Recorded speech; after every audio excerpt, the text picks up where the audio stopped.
thought that every woman in the world had their period at the same time, and it was in sync with the formation of the moon.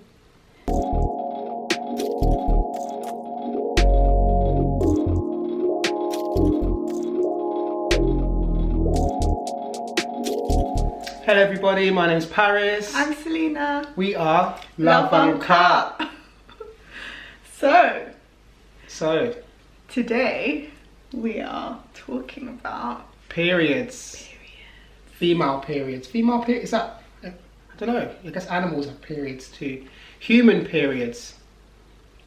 Yeah, so we're talking about periods, and basically we thought this would be interesting because I guess as a woman throughout my whole life, it seems that every man you speak to about periods gets grossed out or makes a stupid comment that they think is hilarious, or they just don't get it at all or don't want to talk about it at all. So yeah. Is that fair? Am I like throwing stereotypes at you as a man? Yeah, I mean, you're speaking from your lived experience. You know, you framed it with in my life, all your life, so can't argue with that. I think that there is a cultural taboo, and it's definitely recognised, not even just in the West, but in the East and in the global South. And the North. Yeah, and the North. Yeah, don't forget the North, left out the North, as a thing. But yeah, we're going to mainly focus on just our perspective from the West. You know, the so-called most developed, most intelligent, most informed area of the globe, apparently, you know, the rich. So yeah, I mean, you know, we're going to get into it, but it's definitely a cultural thing, maybe not even just a man thing. I'm interested to hear how women have, you know, approached this subject, if at all, you know, with yourself. I guess let's just clarify what it is, just you know, because a lot of people throw the word period around but maybe forget why it's actually a thing. It's a completely natural thing that happens in females, you know, in their biological system. Essentially every month, every 28 or so days, thereabouts, generally someone who identifies as a female will go through a hormonal process, and basically it's kind of a preparation for pregnancy. That's kind of how I always understood it, whereby your body's getting ready to be fertilized. So an egg is released and your uterus lining is sort of thickened and getting ready, and this is for people who aren't pregnant, obviously. And essentially, if your egg is not fertilized by means of sex, I suppose, Insemination. Such a horrid word. Look at you as a sex ed teacher. Look at you giggling. You're like, hey kids, insemination. This is probably why kids struggle to know. You know. Yeah, then the egg is reabsorbed into the body, but the uterus lining sheds. So if you don't become pregnant, the egg is reabsorbed, the uterus lining sheds, and essentially what comes out of your body is that uterus lining that has broken down. So that is the period that people see as blood coming out on their pad or their tampon, and I think it's a couple tablespoons that women are supposed to lose per month. Now I'm going to caveat this by saying not every woman has a period every month, just to make it even more complicated, and there are people who have kind of more complex cycles, you know, things such as endometriosis, etc. So I won't go into detail into that, but I just wanted to clarify that, like, it's so complex, the cycles that people can have when it comes to their periods, and just because someone is really, really consistent or someone is inconsistent, that doesn't make anyone less or more of a woman. Like, everything is completely natural. And I just wanted to make that really clear, because I think, like, when people are taught about periods, they're just told, oh, it's a monthly thing and it's this and that, and actually it's not. Like, a lot of women have ups and downs. Stress can impact how frequent it is, what you eat, you know, who actually you live with, because if you live with other women, your cycles tend to sync, which is very, very interesting. But yeah, That's what a period is, basically. Yeah, and our friend Anna Pope, who does a yoga and wellness channel on Instagram, had an Instagram live recently about periods, and she spoke to a women's wellness expert. It kind of opened my eyes, because basically you've got the scientific explanation, and which we're all pretty familiar with, depending on the sex education standards in your school. When you know, I mean, I was taught at about age 9. I'm not sure if they formally taught it in your school, did they? It was taught, but it was taught from like a really biological sort of intricate point of view, where you're being told about the names of the eggs and the fallopian tubes and all these things. So you kind of like know, at least in my point of view, like you know the detail and you study the process as to what happens for a test, but it's hard to take all of that detail and apply it like in a real life sense, like what it actually means for you every month. And I feel like a lot of the stuff that comes along with periods, so like the cramps or you know, just generally being a bit moody, and the fact that, as I said before, it can be really inconsistent and can change woman to woman, and can affect, you know, your chances of having kids. Like all these sort of more real life applications were missed, and you kind of don't really understand that until you're a bit older. At least I didn't. Yeah, and that's crazy. And essentially, yes, you've got the scientific reality and this the interaction of culture, which influences how widely known and accepted this scientific reality is. And the truth is, it's a scientific reality, so, and it's natural, and half the population, you know, in the UK menstruate, which is another word for periods. Hey, professor over here. And so therefore, you know, what has caused this taboo around it, and as you said, a lot of men are very weird about it. I'm keen to hear, you know, what you really heard, because I don't menstruate, so then I haven't had the backlash. You know, it's terrible that there's backlash about menstruation, but yeah, I mean, in terms of, you know, my upbringing and knowing about it, I mean, look, I've got all sisters, I've got a mum, it's natural, I understood that, I was taught it in school. I was taught that it makes people moody, but all the intricacies didn't have to pay attention to, wasn't told about. My female best friends, not blaming you, but you didn't discuss periods with me. You know, you didn't, when I say, how are you?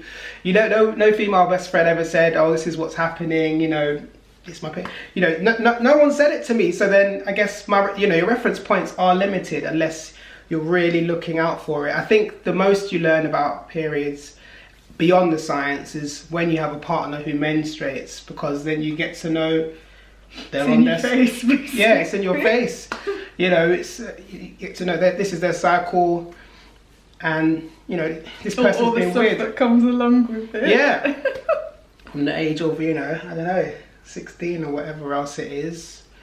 Well, whenever you start dating, innit? But yeah, so that's kind of. But then even then, is it really discussed in most relationships like that? I don't think so. I'd assume later on, when you just get older and get over all of the societal and cultural constraints, you know, I mean, lots of dads raise girls by themselves, and obviously when they go through puberty, the periods happen.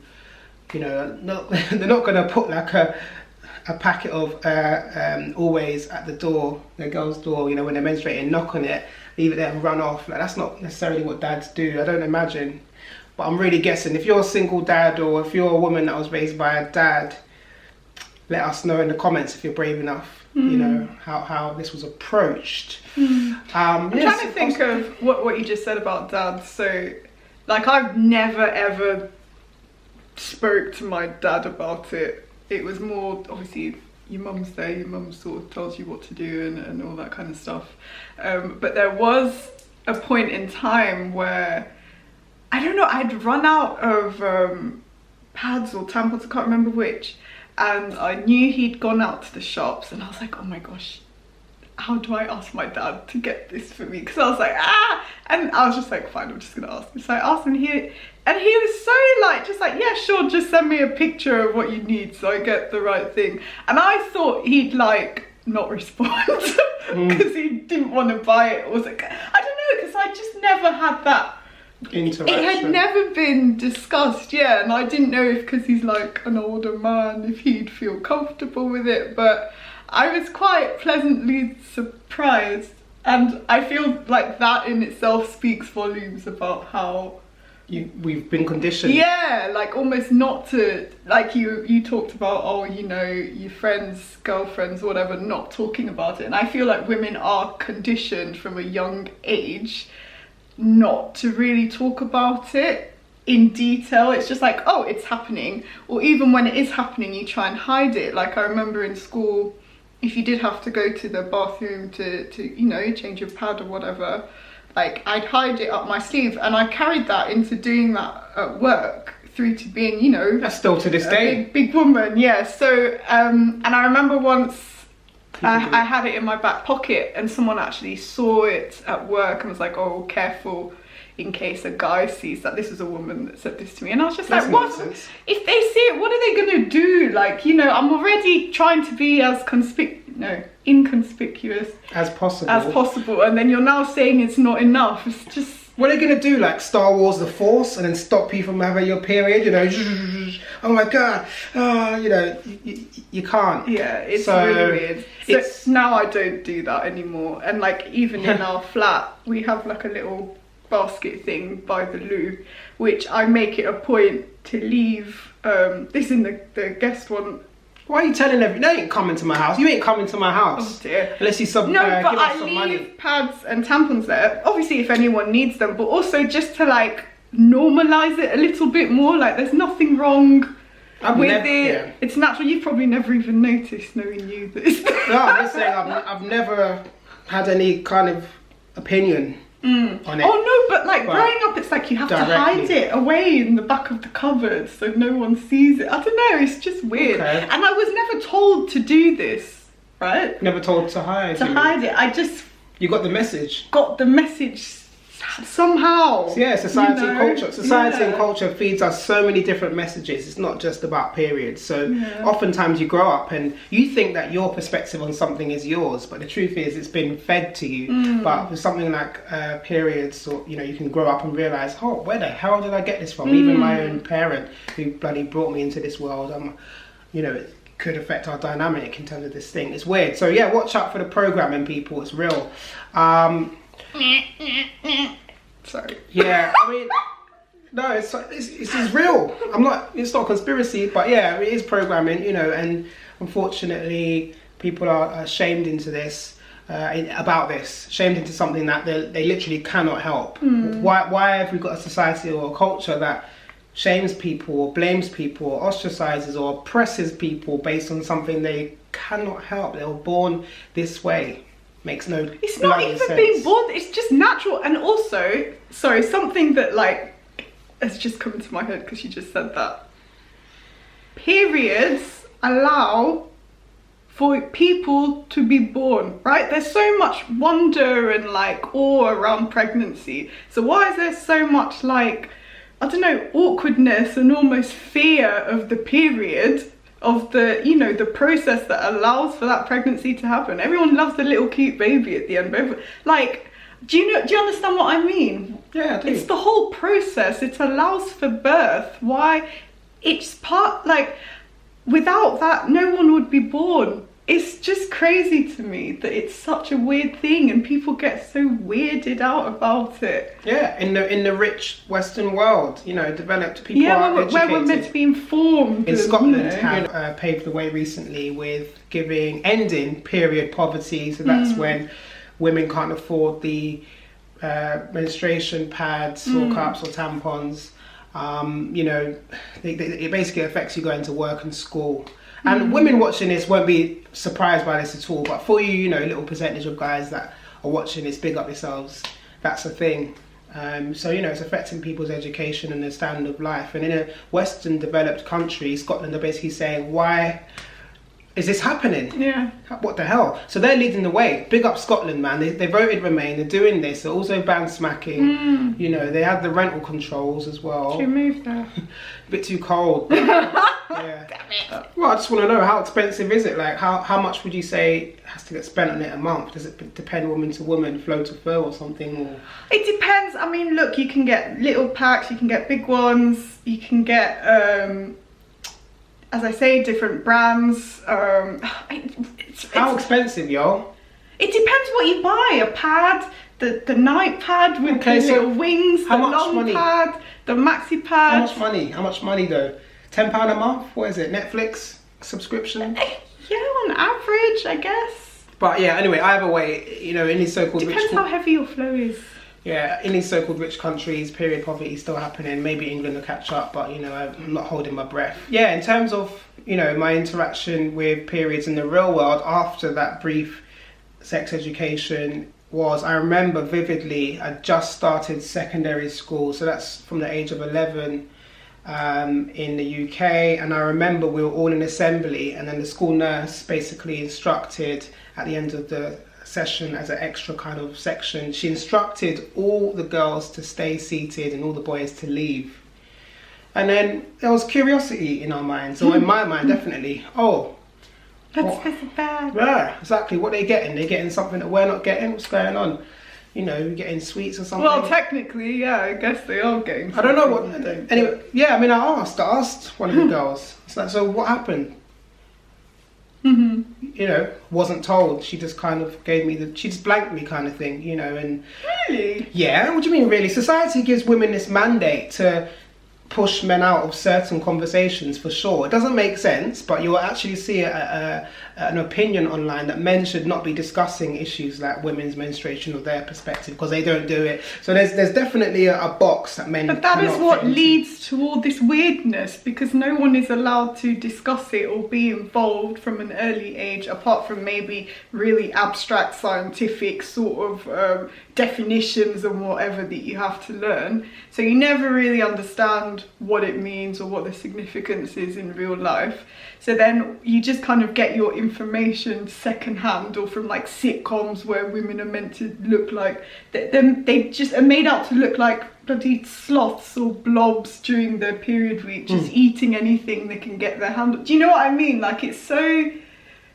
Well, it's limited, yeah. And you're shutting people out, but that's some women, not just girls, it's women, and the girls obviously learn from the society to not tell, you know, not to say, not mention, you know, and then the school teachers themselves, it really should have been on them to say, yeah, this is what's being discussed. But unfortunately, because of the cultural element of things, maybe the girls would have been embarrassed, or maybe there would have been bullying. You know, it's a lack of education at the end of the day. So, you know, you thought I'd forget to my secondary school. No, you guys didn't do it right. Sorry.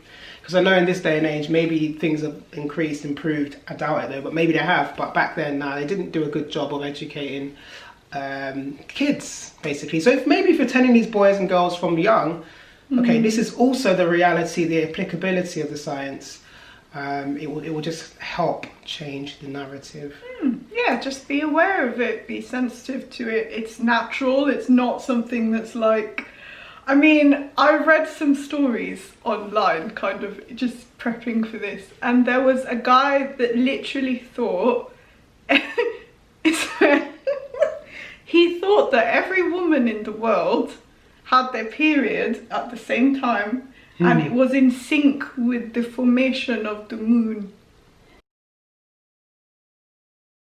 I mean, I want to see this guy's LinkedIn profile. I bet he's like the And CEO. he was not the only one. Other guys are saying, yeah, they thought that too, or they wondered why, you know, period brands would advertise all the time when all women would just have their period at the same time. Why didn't they sync their marketing to the time of the period, the worldly period? It's just like, where did these things come from?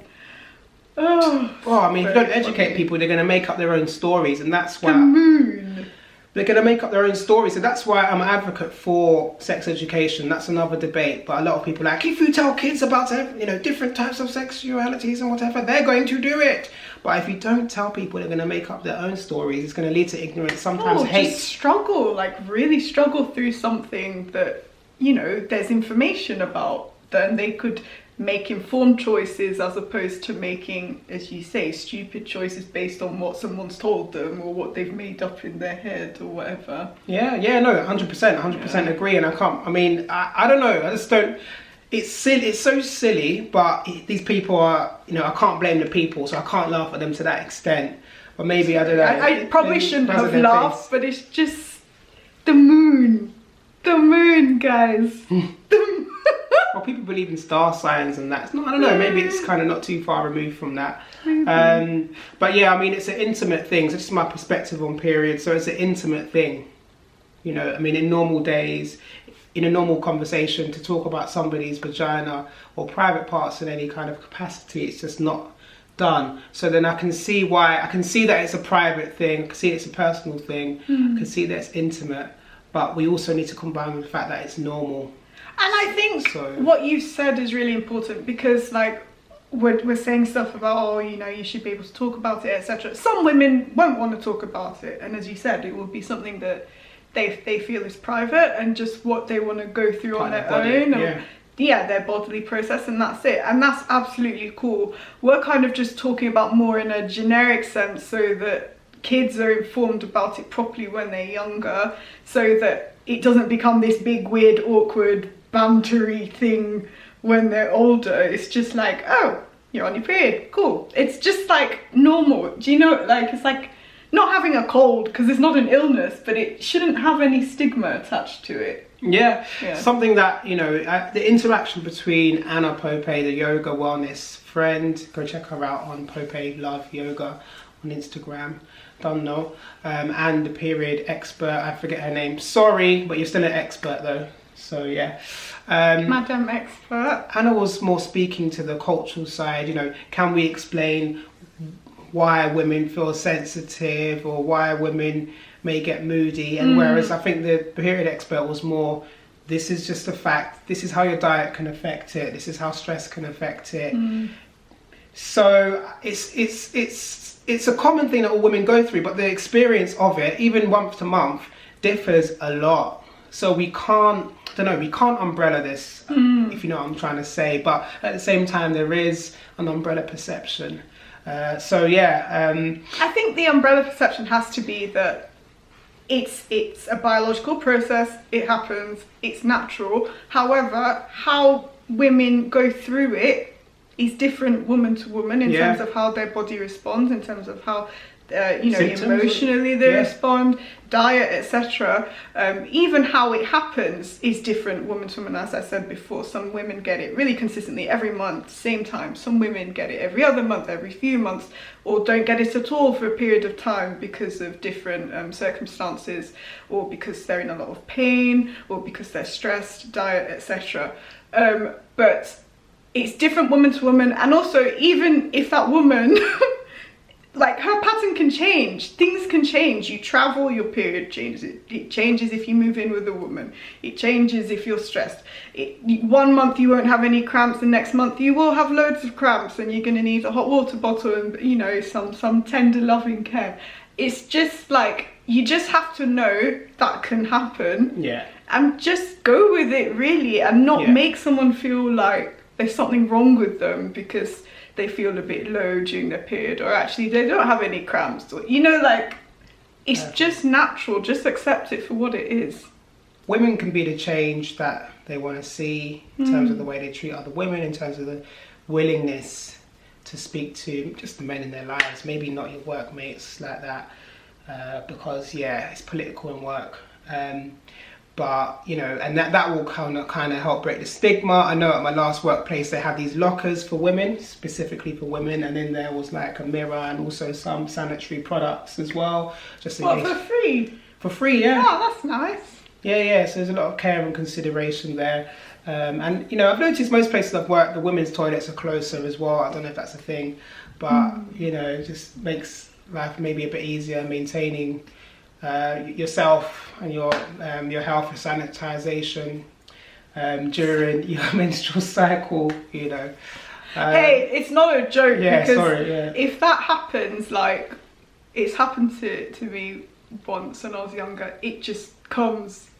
And if you're in the unfortunate position where, like, it shows through your clothing, it's the worst thing. You feel, because you know other people are going to react in a, like, oh my god way, you are so self-conscious, and, like, just, I mean, luckily I had a cardigan so I could sort of tie it around my waist and hide, but it's horrible. You feel like you've done something wrong, and oh my gosh, how can my body betray me like this, and you're worried people will think you're dirty, and it's Terrible. it's really bad. Like, on reflection, it's actually so bad that people feel that way. Sickening. Because it's completely natural. And it reminds me of, like, there was a London Marathon, I believe, where a Yeah, I woman remember that. ran, yeah, without wearing a pad or a tampon, and you could see the period stains, and some people were so offended by it, and I was like, she's trying to make a point, right? Her point is that, why are people so offended by this? And even in trying to make that point, people got so offended by it. And that proves the point. And that proves the point, exactly. It's very interesting. Like, obviously, you know, no one wants to see blood on anyone. I get that. But it's not like it's a gory or violent thing. It's just purely natural. And that was her standpoint. And, you know, maybe it was a bit too much for some people. But I think sometimes people do need to be challenged to actually revisit their point of view. Yeah, no, spot on, nail on the head with that.